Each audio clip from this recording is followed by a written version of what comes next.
Vous êtes sur El Maralebia. Bonsoir à toutes et à tous. Quel plaisir de vous retrouver pour ce nouveau numéro de Microscoop. Soyez les bienvenus. Merci pour votre fidélité. À la fin de l'émission, comme chaque soir, vous retrouverez mon ami confrère Jameldine Benchenouf pour l'édito sur le plateau. Allez, nos invités de suite. Lies Djebaili, ingénieur économiste, militant politique. Bienvenue Lies. Merci pour l'invitation, Chaben. Salutations à mon compatriote et puis à toute l'équipe d'El Maralebia. Merci voilà. infiniment. Allez, le plaisir de l'avoir avec nous ce soir aussi. Il est tout jeune, militant politique, hirakiste, Azwaou Chemrouk. Bonsoir. Bonsoir Chaben, bonsoir Aliès, bonsoir à toute l'équipe technique et bonsoir à tous les téléspectateurs qui nous regardent actuellement. Va venir nous rejoindre dans quelques instants. Il est avec nous. Quel plaisir de l'accueillir une nouvelle fois. Abdelkader Groussen, bonsoir, cher ami, secrétaire national du RCD, chargé de l'économie. Bienvenue. Bonsoir à vous, Chaban, bonsoir à vos invités, Habibi, et aux téléspectateurs de El Maralebia. Merci infiniment. Ce soir, l'économie au programme.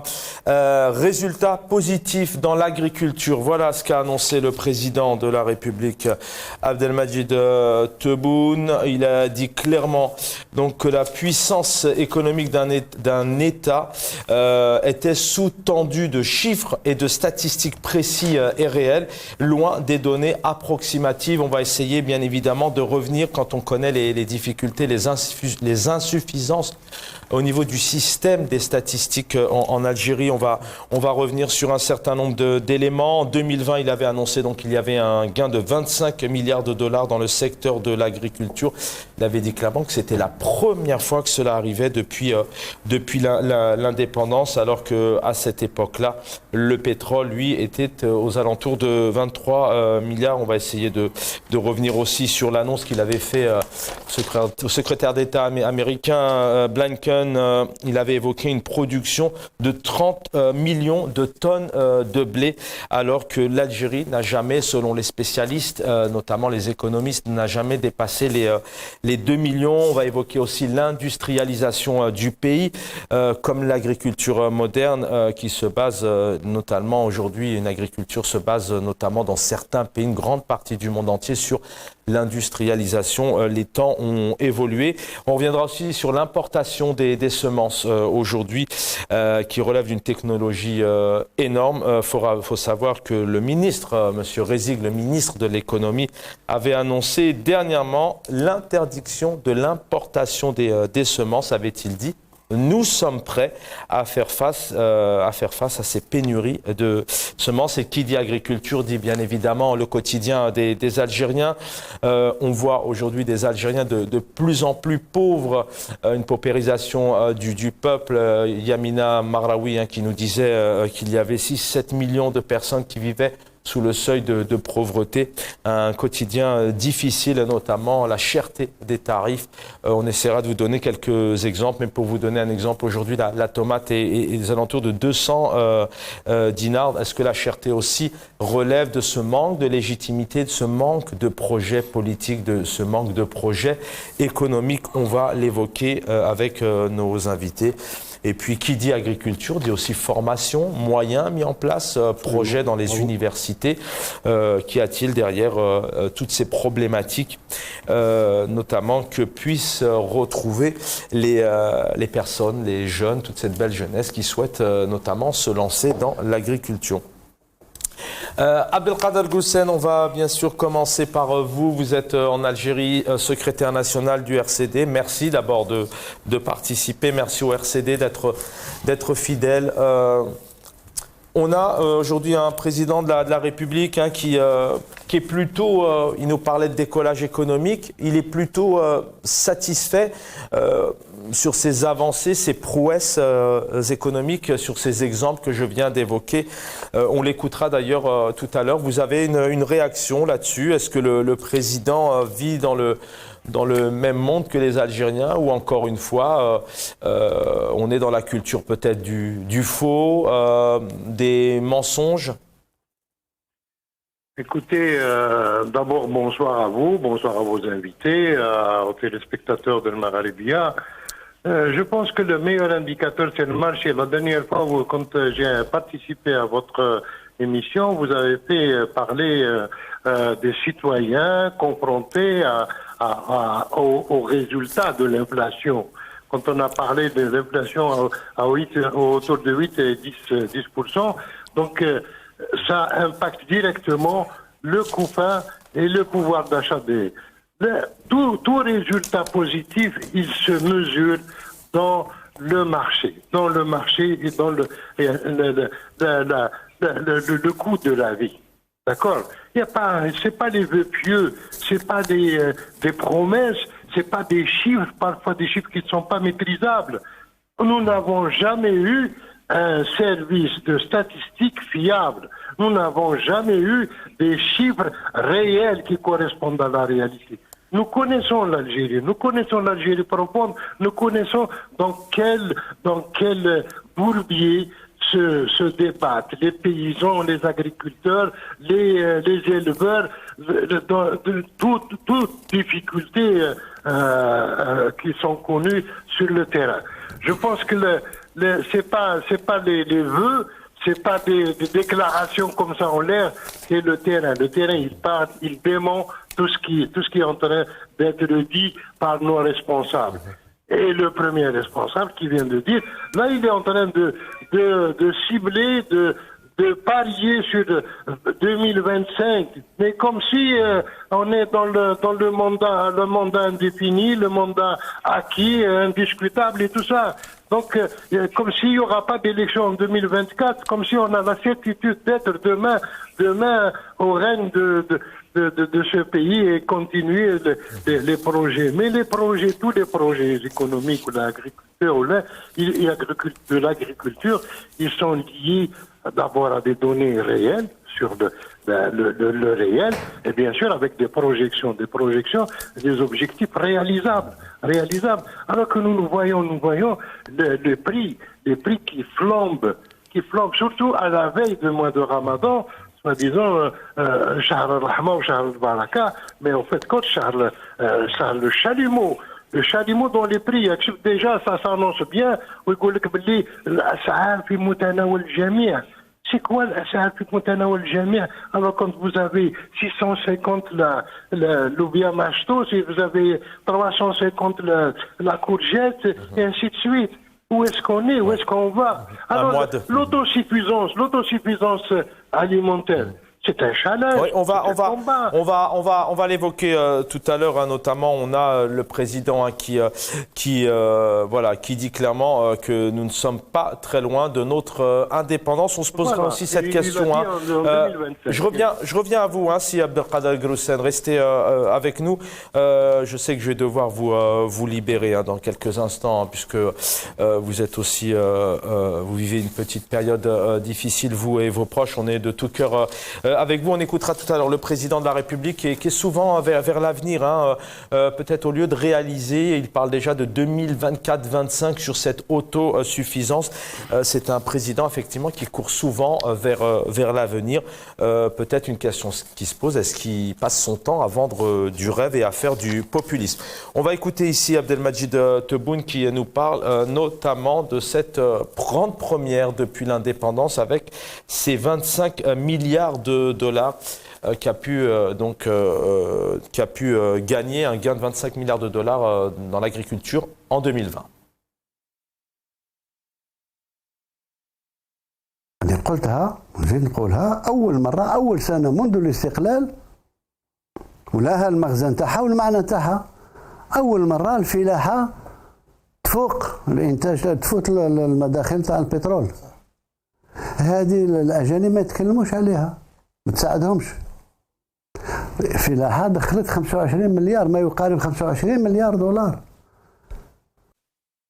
Lies Djebaili sur le plateau avec nous ce soir.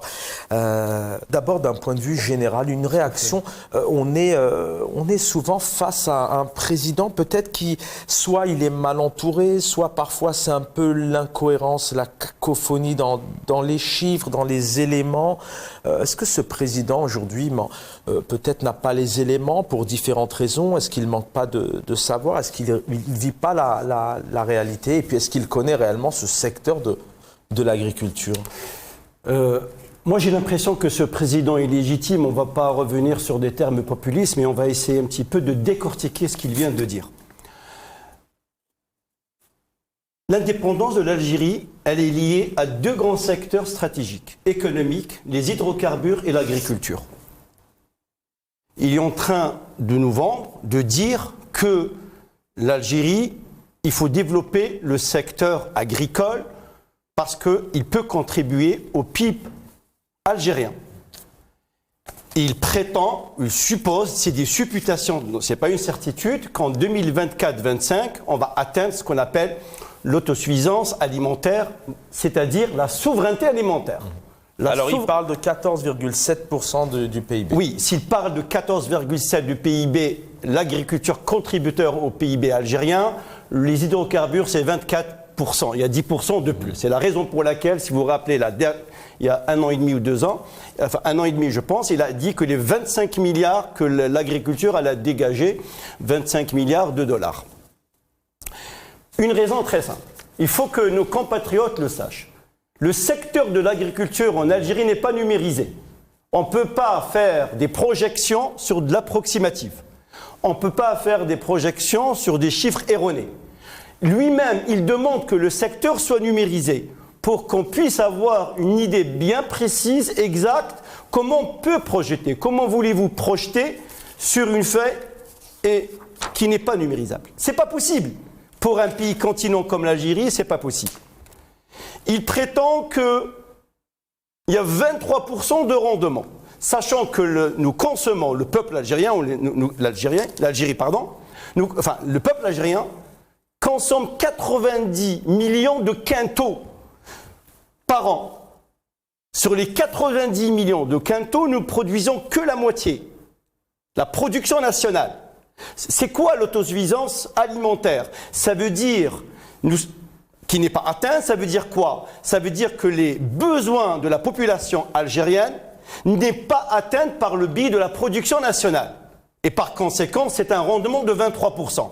Je ne sais pas comment il est arrivé à dire 23%. Pour atteindre le rendement, il faut entre 30 et 35%. Sachant qu'il y a des terres inexploitables, on nous parle de 3 millions d'hectares emblavés. J'attire votre attention, c'est quoi de la terre emblavée? Ça veut dire qui est prête, qui est fertile pour donner... Il avait évoqué 3 millions alors qu'on est plus dans les 1,5 je crois. 1,5. Quand il dit, désolé, le nombre de cheptels ovins, il parle ovins, c'est-à-dire pas le bovin, ovins, c'est-à-dire chèvre, mouton, agneau, il parle de 29 millions. Et on lui annonce à l'oreillette 19 millions. Donc il y a 10 millions qui manquent à gagner, enfin 10 millions de têtes qui restent pour satisfaire les besoins. Nous sommes suffisants au niveau du blé, le lait. Sur quel plan on est défaillant? C'est ça la question. Donc le secteur de l'agriculture, il est encore loin d'être atteint. Je reviens à vous dans un instant avant de redonner la parole à Abdelkader Groussen qui est avec nous du RCD. Azoua ou Chemlouk, une réaction un peu d'abord sur ce que vous venez d'entendre, ces chiffres assez conséquents, notamment du président de la République. Et puis peut-être d'un point de vue général, il est là souvent un peu perdu. Alors sans le remettre en cause directement, peut-être qu'il est mal conseillé, peut-être qu'il ne connaît pas son secteur, mais c'est assez cacophonique souvent. Oui, donc je tiens juste à préciser que c'est pas pour nous les militants, c'est pas un président de la République parce que la guerre, elle est aussi à une guerre d'éléments de langage. Donc il faut le dire, il faut qu'on le rappelle, c'est un président qui s'est imposé par la force et non pas par la volonté populaire. Non, par rapport à son intervention concernant le secteur de l'agriculture, et de la production agroalimentaire en Algérie. Bon, son discours, il est plein d'approximations, comme à l'accoutumée, et puis c'est un discours pompeux à la consommation interne, proposé envoyé à une certaine catégorie dans la société algérienne.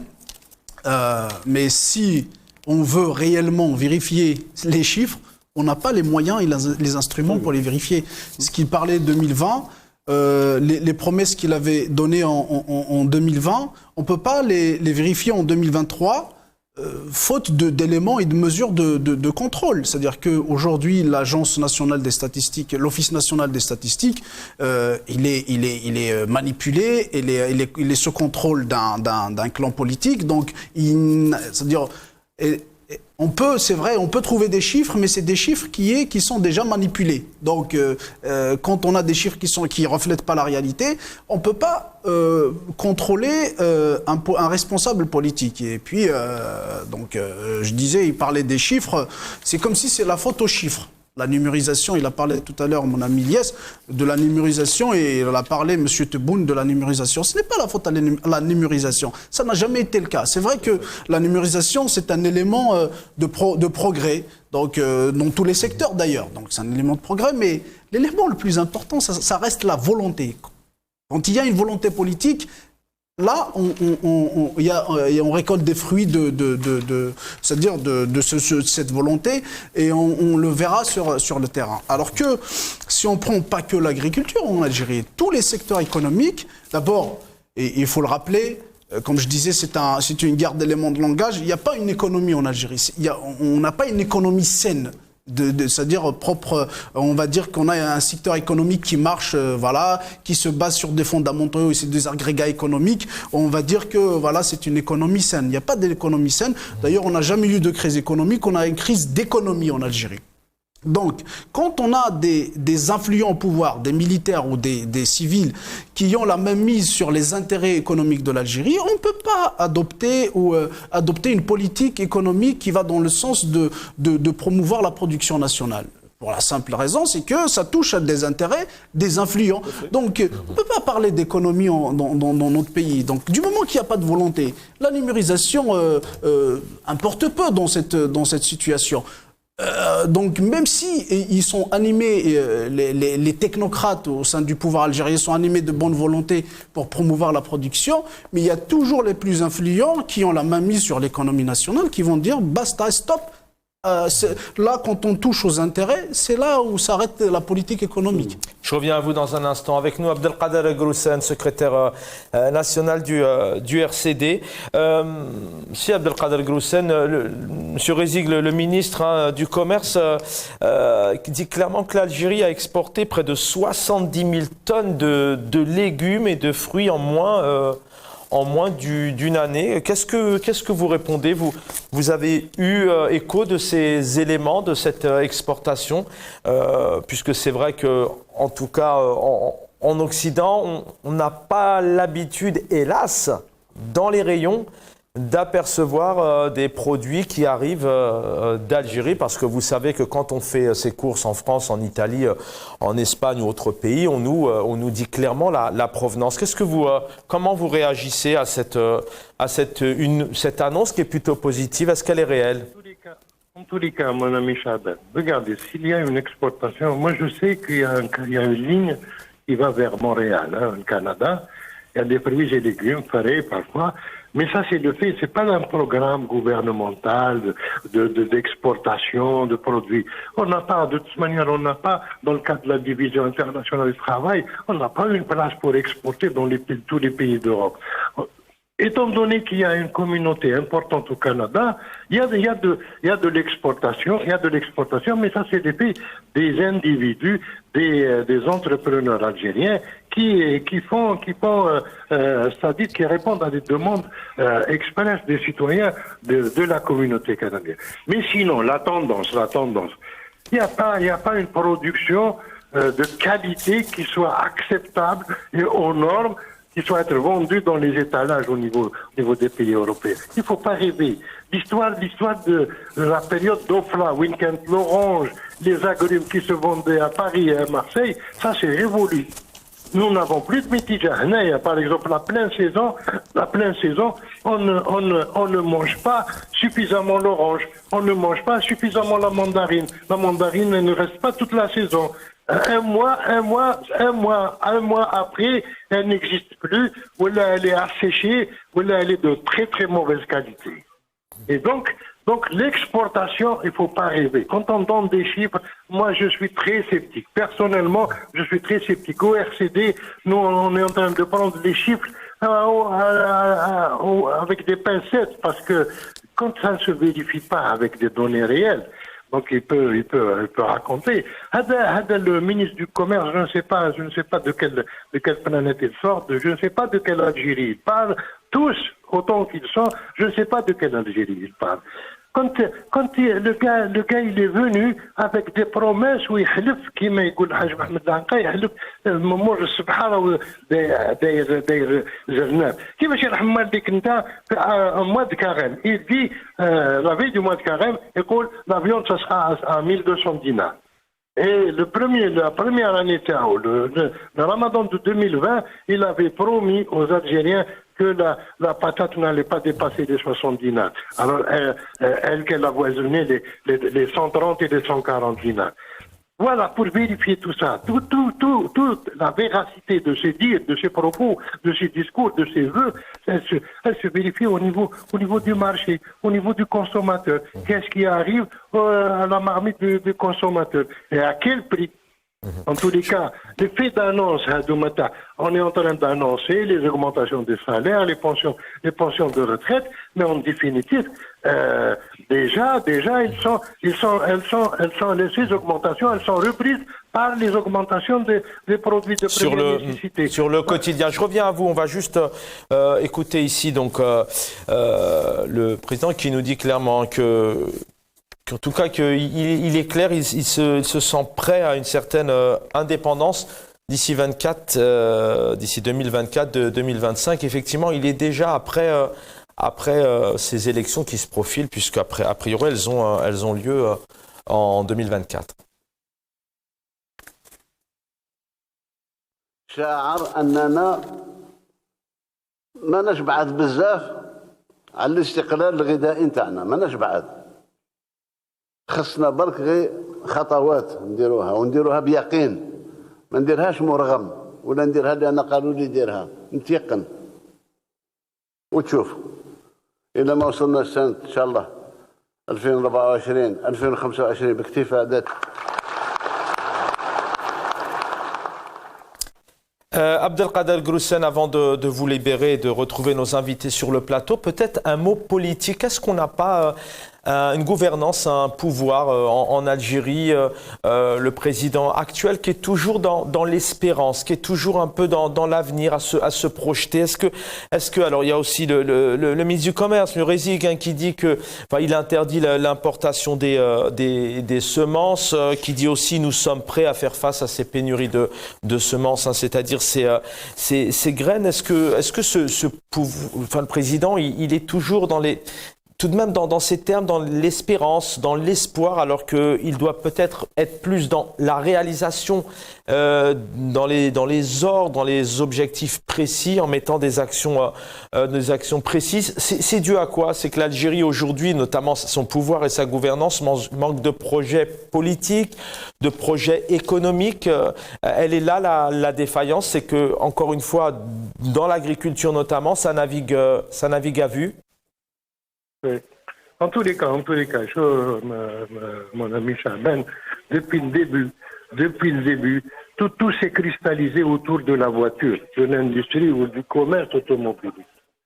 Mais je pense qu'on est en panne. Nous sommes toujours en panne parce qu'il n'y a pas une amorce pour mettre en avant, pour aller dans un élan de développement économique, de réels projets avec des réels objectifs et des projections. Nous avons des gouvernants et à leur tête le chef de l'État. Lui, il fait des projections. Dans la loi de finances de 2023, elle parle de 2024, 2025 et tout ça, avec des indices macro et micro et économiques et tout ça, avec un prix du baril stable, comme si le marché ne subit pas de fluctuations et tout ça. Et donc, nous sommes dans ce type de gouvernance. On navigue à vue. En plus, quand on n'a pas la légitimité, on est en perte de vitesse. Hein. On peut pas accomplir sereinement et complètement nos projets et nos objectifs parce que on n'est pas crédible. Le climat des affaires, il est émaillé par l'instabilité législative, et donc les gens n'investissent pas, ils ne viennent pas ici. Les investisseurs, il n'y a pas d'investisseurs étrangers. C'est pas vrai. Il n'y a pas d'investisseurs. Il n'y a pas l'affluence des investisseurs étrangers, comme c'était le cas au début de l'ouverture. Bon, il faut être réaliste. Il faut, je pense que répondre aux besoins des Algériens. L'Algérie a besoin de projets structurants. Elle a besoin de projets qui insufflent l'emploi, parce que l'université elle forme, mais le marché ne peut pas répondre, aux demandes. Il n'y a pas longtemps, ils ont fait le salon de l'emploi ici à la foire d'Alger. Eh ben, il fallait voir l'affluence des jeunes demandeurs, ceux qui viennent déposer c'est effarant comme affluence au niveau des stands des sociétés, des entreprises qui, soi-disant, recrutent, et c'est alarmant, en même temps c'est alarmant. Et c'est ça les indices tests qui peuvent nous dire si nous sommes bien économiquement ou si nous ne sommes pas bien. Voilà au niveau des objectifs qui ne peuvent pas être réalisables.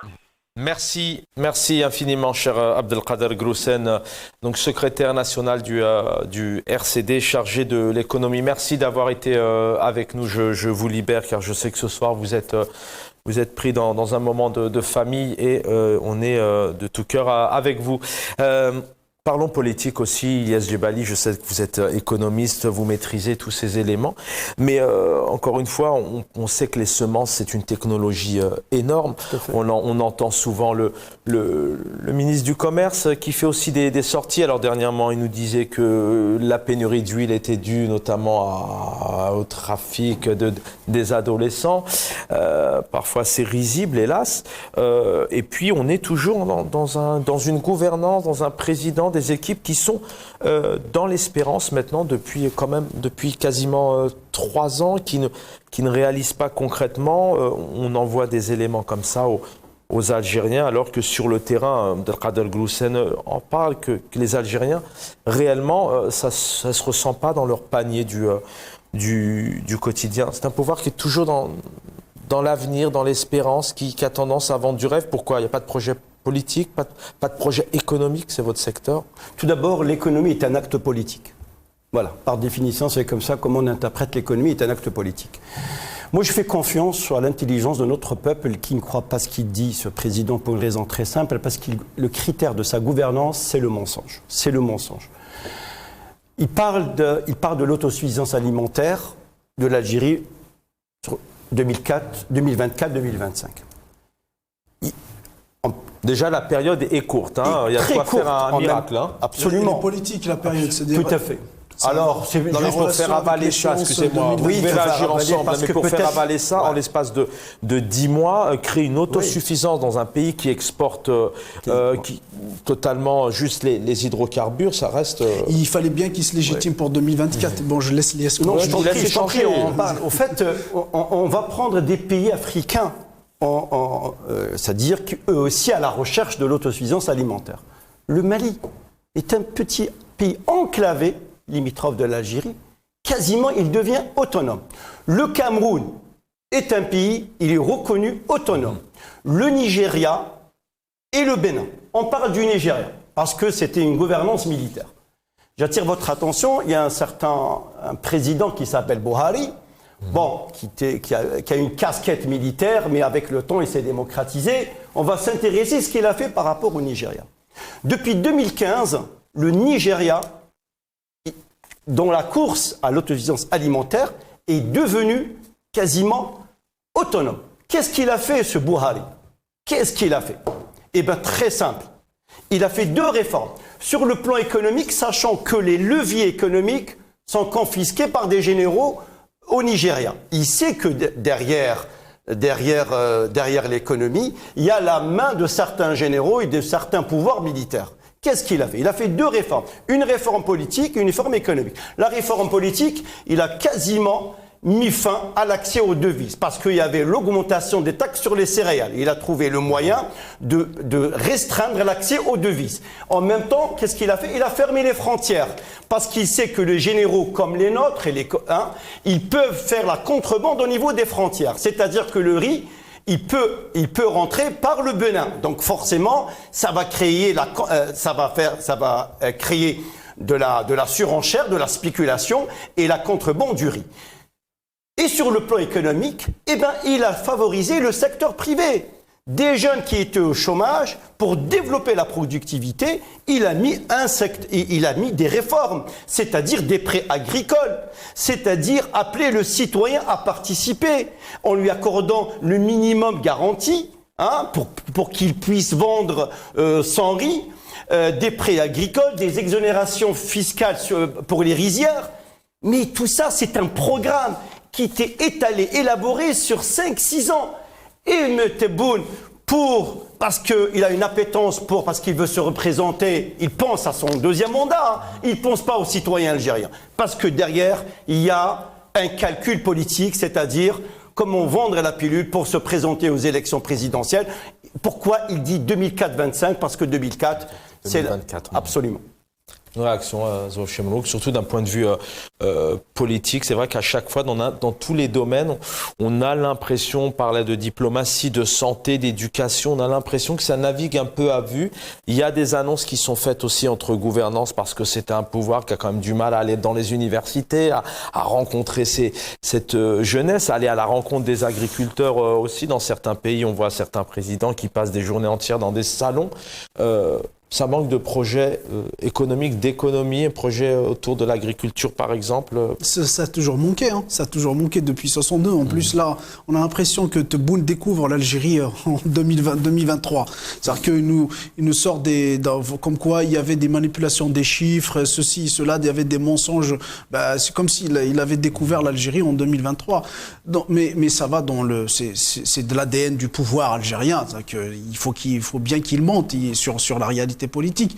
Bien évidemment, on dit que le politique, au sens péjoratif, il faut bien qu'ils ne mentent, sinon personne ne voterait pour eux. Bon, dans notre cas, on vote pas pour eux, mais ils s'imposent. Donc, et puis, quand on revient à la légitimité, c'est-à-dire que vous avez un responsable politique, son mandat, il a une durée limitée dans le temps.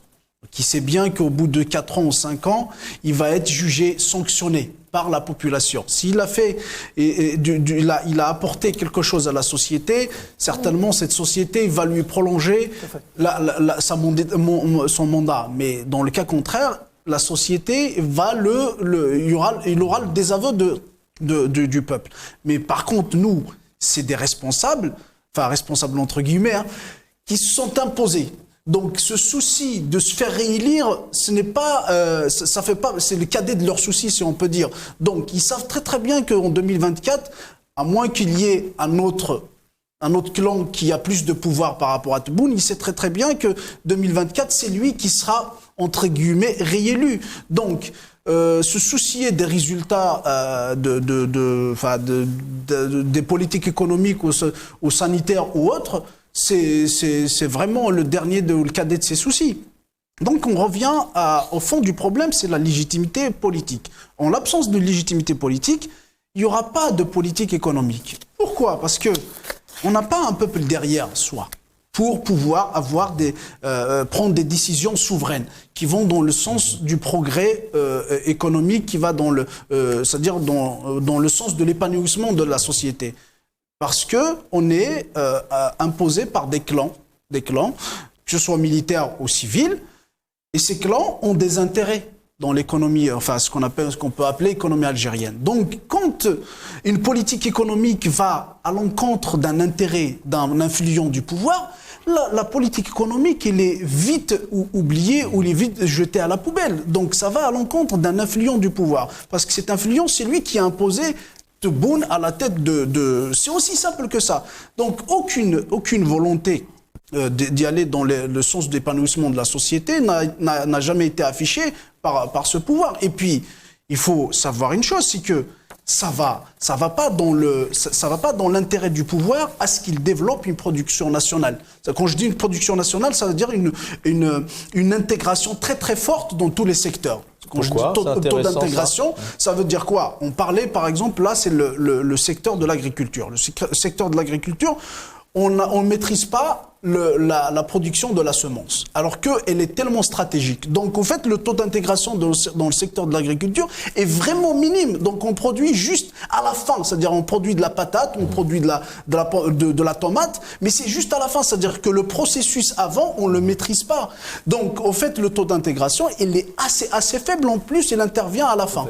Le seul secteur où on est capable d'intervenir au début, c'est les hydrocarbures. Et les hydrocarbures, on n'est même pas responsables de leur production, puisque c'est des richesses qui ont été créées depuis des millions d'années. Donc vous voyez, donc ce pouvoir-là n'a aucun mérite dans tout ce qu'a réalisé l'Algérie aujourd'hui. Alors, je disais que ce pouvoir, il peut pas y aller dans le sens de production nationale, parce que, ou un taux d'intégration très très fort. Si il va dans ce sens, ça veut dire qu'il y aura une économie créatrice de richesse. Ça veut dire que le peuple ou la société aura une partie dans cette création. Donc quand une population a une grande partie dans la création, ça veut dire que c'est elle qui paye les impôts. Et quand elle paye les impôts, c'est-à-dire que l'État est fonctionné par les impôts, et ça ne sert pas le pouvoir. Parce que demain, si le peuple décide de ne plus payer les impôts, c'est l'État ou le pouvoir qui va s'effondrer. Pourquoi? Parce qu'il y aura plus d'argent pour financer sa gendarmerie, ses militaires, sa police, sa justice, son ministère de l'Intérieur. Donc le pouvoir, il pense à ça aussi. Il ne faut pas que le peuple soit créateur de richesse, parce que sinon, ça sera le pouvoir qui dépendra du peuple et non pas le contraire. Élément important, on parle de 60-70% d'économie informelle. Abdelkader Gouroussen du RCD le disait tout à l'heure, il n'y a pas, c'est vrai, de gros investisseurs. On ne voit pas ces sociétés s'installer en Algérie, le plus grand, l'un des plus beaux pays d'Afrique, en tout cas, à toutes ces richesses, tout ce que ça peut apporter de l'eau à la terre, à la santé, à l'éducation. Les investisseurs n'ont pas envie, malgré certains partenariats, certaines collaborations, en tout cas, c'est pas ce qui est démontré sur le terrain. Mais personne, au fait, les grandes démocraties n'investissent pas en Algérie. C'est dû à quoi? Au pouvoir? On va prendre deux pays. Les États-Unis investissent dans tout ce qui est hydrocarbures, parce que dans le Sud, ils considèrent dans leur tête que le Sud, quasiment, est une partie qui est attachée à l'Algérie, mais quasiment elle est indépendante sur le plan économique. Donc c'est business dans le Sud. La France n'investit pas beaucoup en Algérie. On dit c'était le premier investisseur. La Chine, elle prend tous les projets. Parce que il faut savoir que aussi, à la pratique. Mais c'est dû à quoi? Alors, c'est cette image. Je vous interromps une seconde. Les IDE quasiment ne dépassent pas $1 milliard. C'est ça, c'est rien. Alors, on peut pas investir. Après ce constat, c'est dû à quoi? C'est au fait aussi que parfois, ce pouvoir, il passe aussi pour l'hérésie du monde, avec des éléments imprécis, parfois aussi des échecs un peu dans son fonctionnement. Parfois aussi, ça relève du mensonge. C'est pour ça que les investisseurs n'y vont pas, ils n'ont pas confiance. Dernièrement, on avait un ministre du Commerce ou un président qui est algérien, donc Abdelaziz Tebboune, qui disait qu'on allait, d'ici peu de temps, fournir toute l'Afrique en huile, par exemple. Quand on a du mal à fournir son propre peuple, comment fournir l'Afrique? Ce sont ces éléments-là qui font fuir les investisseurs. Mais comment voulez-vous qu'on puisse fournir de l'huile à l'Afrique alors qu'on n'a pas une mise en veille, une veille économique? Maintenant, il parle de la création d'une veille économique conjointe entre le ministère de l'Agriculture et le ministère du Commerce. Une veille, c'est pour faire un état des lieux, ce qui se passe dans le pays, identifier le besoin dans telle ou telle région. Il nous annonce un nombre incalculable de marchés, mais peu importe, tu crées un marché. Ça, c'est le contenant. Si le contenu, il n'y a rien, si la courgette, elle est chère, si la courgette, elle a du mal à arriver dans le panier de la ménagère, si les agrumes, l'Algérie est un grand pays producteur d'agrumes, mais les gens ne mangent pas d'agrumes, c'est de la vitamine C pour les enfants, c'est très important pour le peuple, pour les gens, pour manger. On a 1200 kilomètres de côte. La pêche, le poisson est cher, les viandes blanches sont chères, les viandes rouges sont chères, les légumes sont chers, les féculents sont chers, l'huile est chère, tout est cher. Alors que c'est un pays qui, à la fois, où Yahya disait dans le temps, que l'Algérie est un pays qui est capable de nourrir 400 millions d'habitants. C'est pas moi qui l'ai dit, hein. C'est Yahya qui était ex-premier ministre et qui avait la connaissance chiffrée de ce qui se passe en Algérie sur le plan économique et politique et social. Il disait que l'Algérie est un pays continent qui est capable de nourrir 400 millions d'habitants. La vie est chère, une minute là-dessus, parce que je sais aussi que vous avez un avis assez précis. La vie est chère, mais en parallèle, alors il y a des augmentations de salaires et de retraites qui étaient annoncées, même de l'allocation chômage.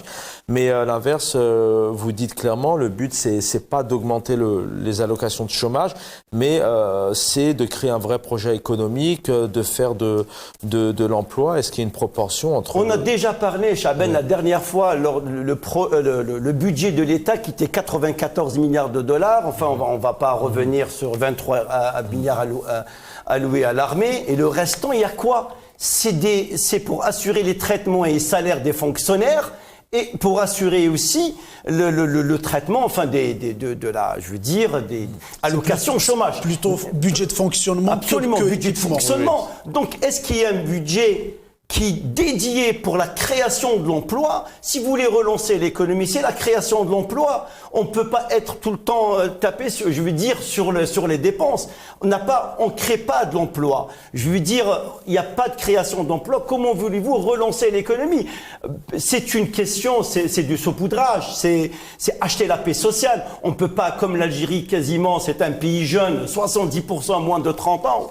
Je ne sais pas si les sondages ou les statistiques sont correctes. Donc des jeunes qui finissent, qui sont diplômés, qui se retrouvent à la rue, ne pas travailler, qui dépendent de leurs parents, qui font des boulots, des petits boulots à gauche et à droite, forcément, il faut leur donner une dignité. La dignité, je suis d'accord pour l'allocation chômage, parce que l'être humain doit être digne. Il faut qu'il se nourrisse, il faut qu'il s'habille, il faut qu'il trouve un logement décent. Mais il n'y a pas que ça. Il faut lui assurer un emploi digne par rapport à ce qu'il peut produire.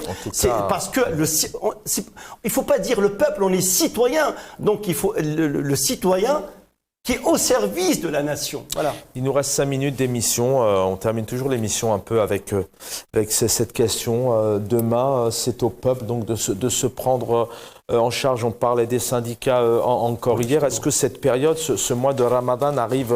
Bien évidemment, on va s'en préoccuper ici avec nos spécialistes pour voir vraiment ce qui se passe concrètement sur le terrain, parce qu'on a toute une série d'annonces et vous pouvez d'ailleurs aller sur l'APS. Les éléments que nous vous donnons sont sur l'agence presse-service algérienne, donc ce sont des éléments officiels. C'est au peuple, Azouav Chemlouk, de se prendre en main à un moment donné, de dire stop, il y en a marre, on est dans la rue, enfin en tout cas on se met en mouvement pour faire changer les choses. Certainement, c'est au peuple, c'est-à-dire que si on veut un changement, il n'y a aucune puissance étrangère, aucune organisation internationale pourra sortir le peuple algérien de la situation actuelle que par lui-même. Donc il n'y a pas 36 000 solutions par rapport à ça. J'aimerais juste rajouter quelque chose par rapport au travail. Bon, c'est vrai que on souhaite tous qu'il y ait un État social qui aide les gens, qui alloue des allocations chômage quand les gens ne travaillent pas. Bien sûr qu'il faut que les gens vivent dans la dignité, mais le problème avec ce pouvoir, c'est que on lui demande pas de donner de l'argent aux chômeurs. On lui demande de laisser les gens travailler, créer de la richesse. C'est-à-dire qu'il ne laisse pas les gens, avec ces politiques, il ne laisse pas les gens travailler, c'est-à-dire créer de la richesse. Moi-même, j'étais opérateur économique à un moment en Algérie, et j'ai vu, c'est-à-dire qu'il n'y a pas une politique qui booste ou qui encourage l'investissement économique dans notre pays. D'ailleurs, vous parlez tout à l'heure des investisseurs étrangers. Les étrangers n'ont jamais considéré l'Algérie comme un pays d'investissement. Ils le considèrent comme un marché et basta. C'est fini. Donc ils le voient comme un marché. C'est un marché où il y a des opportunités. opportunités, on profite, il n'y a pas un investissement, on projette. Qui est responsable de ça? C'est cette gouvernance? Certainement. Le manque de légitimité politique. Il n'y a pas, politiquement, il y a un manque de légitimité. Et donc, je reviens à votre question. C'est que ce qu'il faut, certainement, il faut que le peuple reprenne en main sa destinée.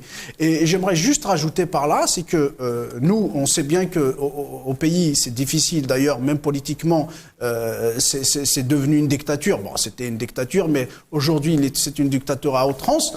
Je rappelle juste que la diaspora, il y a un collectif, il y a des citoyens de tout bord qui sont en train de préparer une, si on peut dire, une plateforme pour y aller vers une convention regroupant tous les membres de la diaspora qui souhaitent intégrer cette convention, bien évidemment dans le respect des principes démocratiques, pour arriver à une convention qui pense à la fois une période de transition, comment réfléchir à la période de transition qui va laisser l'Algérie passer d'un pays de situation pareille à une autre situation, et puis définir les contours de l'Algérie de demain. Voilà. 40 secondes, le mot de la fin. Et bien encore, ce régime, il est dans sa répression et la restriction des libertés. Maintenant, on parle de la restriction des libertés syndicales, que le gouvernement s'apprête à voter une loi sur les pratiques syndicales et sur le droit de grève. Et même les syndicats, ils ont fait appel à l'OIT, Organisation internationale du travail, pour intervenir dans les affaires du travail. Certes, moi je salue les syndicats, il faut se battre parce que la liberté syndicale est un droit fondamental élémentaire dans un pays, mais ils ont soutenu les sorties massives du Hirak en 2019. Il faut nous soutenir. Il faut soutenir ce peuple à se libérer, à retrouver sa souveraineté et vivre en toute dignité. Ça, c'est très important. Il y a restriction de liberté fondamentale, liberté d'expression, liberté démocratique. Il n'y a aucune liberté. Même maintenant, les libertés syndicales vont être restreintes. Et en plus, ils vont restreindre aussi tout ce qui est la loi sur les médias. Donc, on est dans un pays vraiment outrancier et dictatorial. Voilà. On n'a pas entendu parler aussi l'Assemblée nationale là-dessus, sur ces projets, ces éléments. On voit très peu. Il nous reste 40 secondes. Donc c'est une chambre d'enregistrement. Ça avait commencé. Vous avez le mot de la fin. Une chambre d'enregistrement. Voilà, il a si bien dit. Donc, en fait, c'est un système hyper présidentialiste avec la dictature. Donc, on a symbolisé, cristallisé tous les pouvoirs en la personne du président de la République, et le Parlement ne sert à rien. Ils savent qu'ils sont là par cooptation, ils ne sont pas là comme élus du peuple algérien. Merci à tous les deux. Résultats positifs dans l'agriculture, ce sont les mots. Président Abdelmajid Tebboune, on parlait donc économie ce soir avec Azof, militant politique, Hirakis Lees Djebali, ingénieur économiste, militant politique, et le plaisir d'avoir eu en début d'émission Abdelkader Groussen, secrétaire national au RCD chargé de l'économie. Restez avec nous dans quelques instants. L'édito à ne pas rater de Jameldine Benchenouf, toujours un plaisir de l'avoir. L'Omq juste derrière, j'aurai le plaisir, je l'espère, de vous retrouver demain soir à 19h. Prenez soin de vous.